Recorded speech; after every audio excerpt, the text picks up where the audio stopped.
नमस्कार दोस्तों।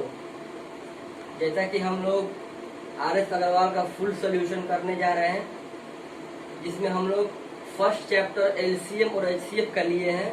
इसमें हम लोग 4 पार्ट पहले ही कर चुके हैं। अब ये 5वां पार्ट है, जिसमें हम लोग 17 नंबर क्वेश्चन को देखेंगे। तो आपको अच्छा लगेगा तो लाइक कीजिएगा और मेरे चैनल को सब्सक्राइब कीजिएगा। तो चलिए देखते हैं। देखिए, ये संख्या है 8, 9, 12, 15, 20, 25। इसका लघुत्तम समापवर्तक ज्ञात करना है। ठीक है, देखिए एलसीएम तो हम लोग बचपन से ही पढ़ते आ रहे हैं, लेकिन जो बचपन में मेथड था ऐसा ऐसे करके यहाँ पे संख्या रख के जो काटते थे, ये अब पुराना हो गया है। इस मेथड को हम लोग काम तो चल रहा है। तो इस मेथड को हम लोग अब नहीं लेंगे। अब जो कंपटीशन में हम लोग का जो मेथड है उसको हम लोग उपयोग करेंगे और बहुत कम समय में इसका मान निकालेंगे। चलिए देखिए, ये संख्या है। तो इस संख्या में सबसे बड़ी संख्या कौन है? 25। तो 25 को हम लोग क्या लिख सकते हैं? 5 × 5 लिख सकते हैं। अब देखिए, इसका काम हो गया। अब आए 20। 20 को हम लोग क्या लिख सकते हैं? तो 5 × 4 लिख सकते हैं ना। तो देखिए 5 × 4, एक 5 तो हम लोग पहले ही ले लिए हैं, तो इसको नहीं लेंगे, तब इसको लेंगे 4 लेंगे। ठीक है, इसका काम हो गया। ठीक, अब देखिए 15 है, तो 15 को हम लोग क्या लिख सकते हैं? 5 × 3 लिख सकते हैं। तो देखिए 5 यहाँ पर है और 3 यहाँ पर है, तो एक 5 तो हम लोग ले लिए हैं, तो इसको नहीं लेंगे, तब 3 को यहाँ पर लिख देंगे। जो अंक इसमें है उसको नहीं लेंगे और जो बाकी का बचेगा उसको हम लोग लिखेंगे। ठीक है, इसका भी हो गया। अब देखिए 12 को हम लोग लिख सकते हैं 4 × 3 लिख सकते हैं ना। देखिए 4 × 3, 4 × 3 इसमें आ गया पहले ही, तो इसको भी हम लोग नहीं लेंगे, इसका काम हो गया। अब देखिए 9 है, तो 9 को हम लोग क्या लिख सकते हैं? 3 × 3 लिख सकते हैं ना। तो देखिए एक 3 तो यहाँ पर आया है, लेकिन एक 3 नहीं आया है, तो एक 3 को हम लोग बस लेंगे। ठीक है, अब देखिए 8 है, तो इसको 4 × 2। ठीक है, देखिए 4 तो एक इसमें आया है पहले से ही। ठीक है, 2 इसमें कहीं नहीं नजर आ रहा है, तो इसको हम 2 यहाँ पर लिख लेंगे। ठीक है, देखिए दोस्तों, ये तो मेरा इसको गुणा करने के बाद जो आपका आएगा संख्या, वो तो आपका एलसीएम हो जाएगा। ठीक है, देखिए इसको समझाने में इतना समय लग रहा है। जब इसको आप प्रैक्टिस कीजिएगा ना, तो आपको ये बहुत जल्दी ही निकल जाएगा। आपको उतना गुणनखंड नहीं करना पड़ेगा।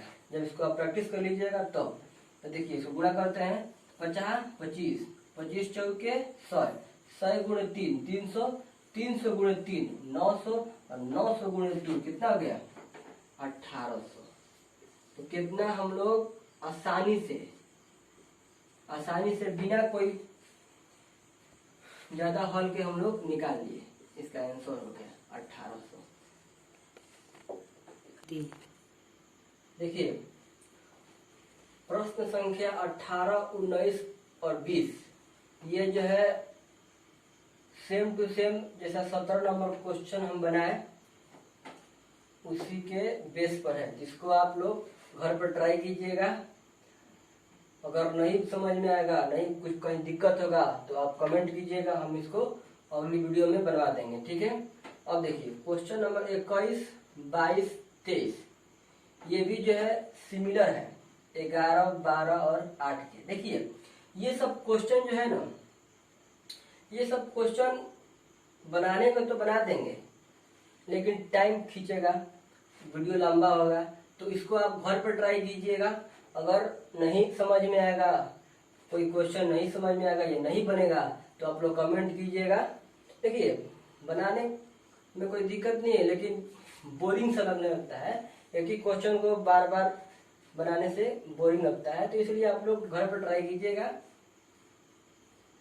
अगर नहीं समझ में आएगा तो कमेंट कीजिएगा, हम बता देंगे।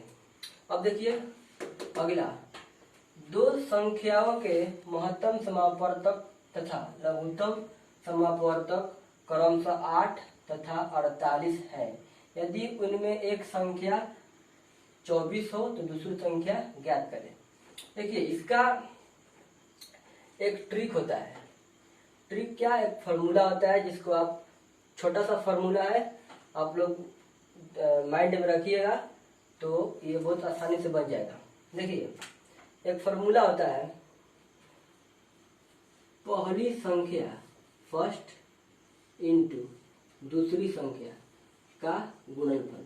बताइए, पहली संख्या गुणे दूसरी संख्या का गुणनफल बराबर एलसीएम गुणे एचसीएफ का गुणनफल। बस ये छोटा सा फॉर्मूला है, इसको आप माइंड में रखिएगा तो आपके लिए बहुत ही लाभदायक होगा। ठीक है, तो चलिए इस फॉर्मूला को हम लोग इम्प्लीमेंट करते हैं अपने क्वेश्चन पे। तो क्वेश्चन क्या कर रहा है कि दो संख्याओं के महत्तम समापवर्तक तथा लघुत्तम समापवर्तक क्रमशः 8 तथा 48 है। यानी कि महत्तम समापवर्तक कितना है, 8, ठीक है, और लघुत्तम समापवर्तक 48 है। चलिए, और क्या, यदि इनमें से एक संख्या 24 दिया है, यानी कि हम लोग मान लेते हैं कि पहली संख्या है 24। चलिए 24 ये हो गया, और दूसरी संख्या को ऐसे ही लिख सकते हैं क्योंकि हमको दूसरी संख्या निकालना है।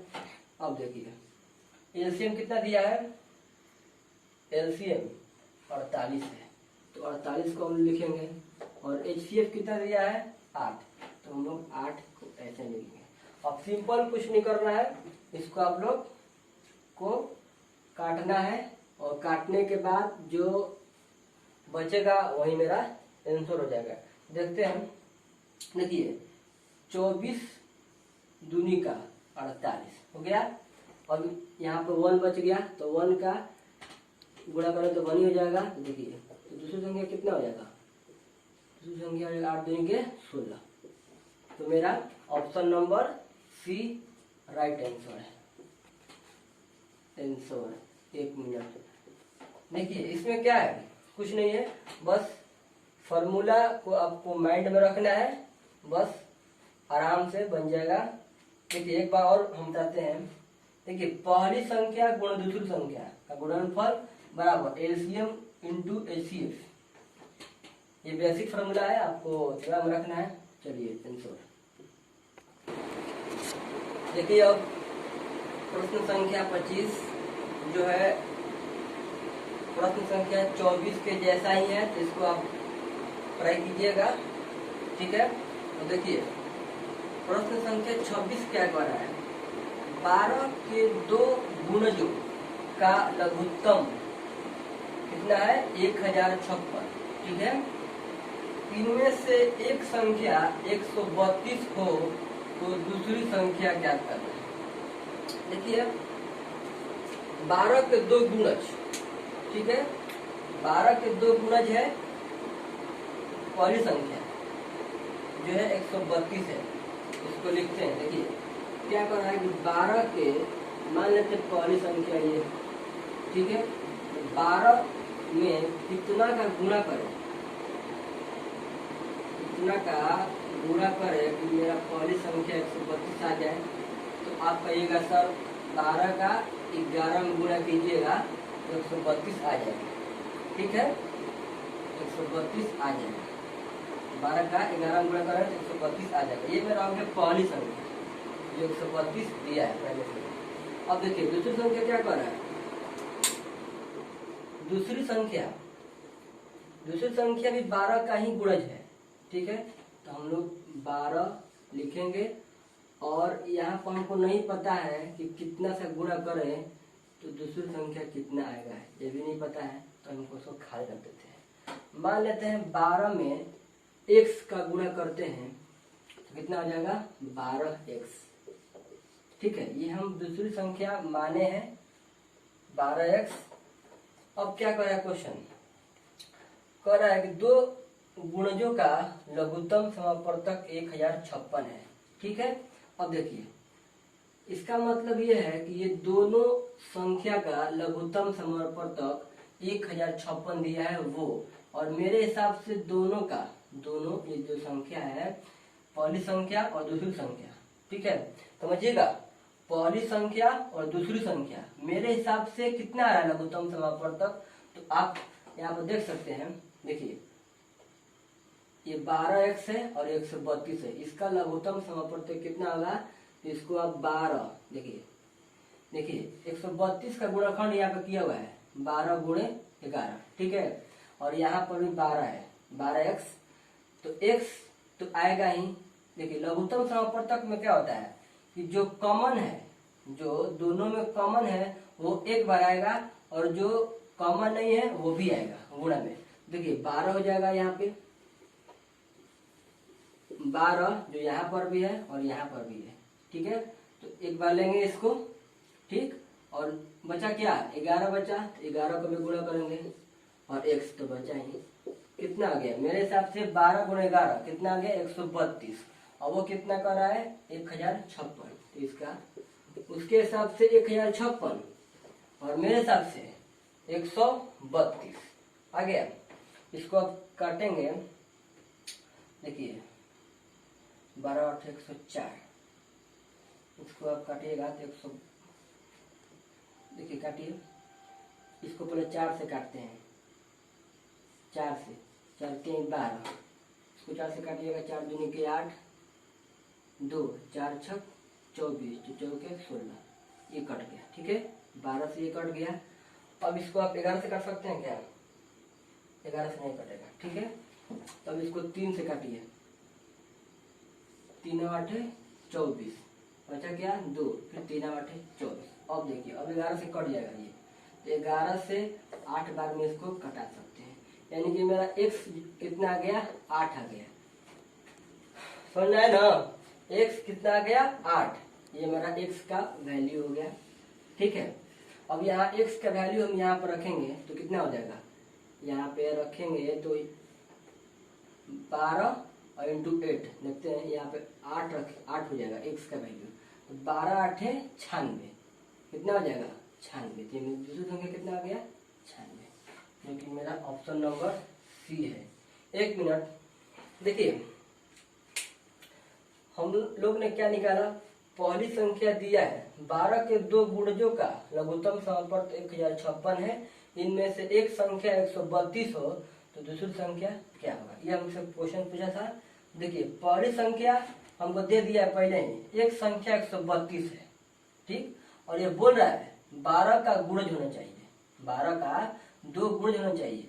देखिए 12 का पहली संख्या में 132 है और ये 12 का गुणज है, तो 12 में कितनी से गुणा करें कि 132 आ जाएगा, तो आप बोलिएगा सर 12 में 11 से गुणा करने पर 132 आ जाएगा, ठीक है। अब देखिए दूसरी संख्या है 12 में कितना से गुणा करें तो कितना आएगा हमको नहीं पता है, तो 12 में हम लोग x गुणा किए तो 12x आ गया, ठीक है। अब देखिए कह रहा है 12 के दो गुणजों का लघुत्तम समापवर्तक 1056 है, 1056, ध्यान दीजिएगा। देखिए मेन ट्विस्ट यहीं पर है, यहाँ पे समझ जाइएगा तो क्वेश्चन समझ में आ जाएगा। अब देखिए क्या उसके हिसाब से 1056 है लघुत्तम समापवर्तक, और मेरे हिसाब से दो संख्या, पहली संख्या और दूसरी संख्या, पहली संख्या और दूसरी संख्या का लघुत्तम समापवर्तक कितना आया, तो मेरे हिसाब से 12 गुणे 11 इंटू एक्स, ये मेरा पहली संख्या दूसरी संख्या और पहली संख्या का लघुत्तम समापवर्तक आया, और वो कह रहा है 1056, तो मेरा और उसका बराबर आ गया, ठीक है। इसको हम जब काट छट किए तो x का मान 8 आ गया, और 8 का मान हम यहाँ पे रख दिए तो मेरा दूसरी संख्या निकल गया। तो दूसरी संख्या मेरा कितना आ गया, दूसरी संख्या मेरा 96 आ गया आंसर। समझ में आया होगा तो प्लीज लाइक कीजिएगा। चलिए आंसर देखिए, और प्रश्न संख्या 27 देखिए, दो संख्याएं 3:4 के अनुपात में है तथा इनका लघुत्तम समापवर्तक 84 है, इनमें से बड़ी संख्या कौन सी है। देखिए, दो संख्या का अनुपात दे दिया है और इसमें इसका लघुत्तम समापवर्तक भी दे दिया है, तो इसमें बड़ी संख्या हमको ज्ञात करना है। ठीक है, तो देखिए दो संख्या है 3:4, मान लेते हैं 3x/4x, ये मेरा दो संख्या है। तो क्या कर रहा है, वो कह रहा है कि इनका लघुत्तम समापवर्तक 84 है। उसके हिसाब से कितना है, 84 है लघुत्तम समापवर्तक, और मेरे हिसाब से कितना आएगा यहाँ पर। देखिए इसका एलसीएम लेंगे तो आपको कितना मिल जाएगा, 4×3=12। देखिए ये अभाज्य संख्या है ना, ये अभाज्य ना, सॉरी, एक भाज्य संख्या है, एक अभाज्य संख्या है। तो एक अभाज्य संख्या एक भाज्य संख्या का एलसीएम दोनों का गुणनफल ही होता है। तो 4×3 करेंगे तो 12x हो जाएगा। ठीक है, 12x इसका एलसीएम हो जाएगा। वो कह रहा है कि लघुत्तम समापवर्तक कितना है, 84 है, यानी कि मेरे हिसाब से 12x उसके हिसाब से 84 बराबर हो जाएगा। ठीक है, अब यहाँ से हम लोग x का मान फाइंड करेंगे, तो 12×7=84, x का मान कितना हो गया, 7, x का मान 7 हो गया। ठीक है, और मेरा पहली संख्या है ये और दूसरी संख्या है ये। अब इसमें 3 और 4 में कौन बड़ा है, तो 4 बड़ा है।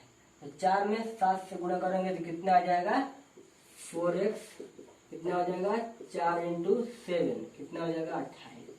तो ये बहुत ही इजी क्वेश्चन था। ठीक है, आप लोग इसको समझ गए होंगे। तो चलिए अब अगला प्रश्न लेते हैं, आंसर।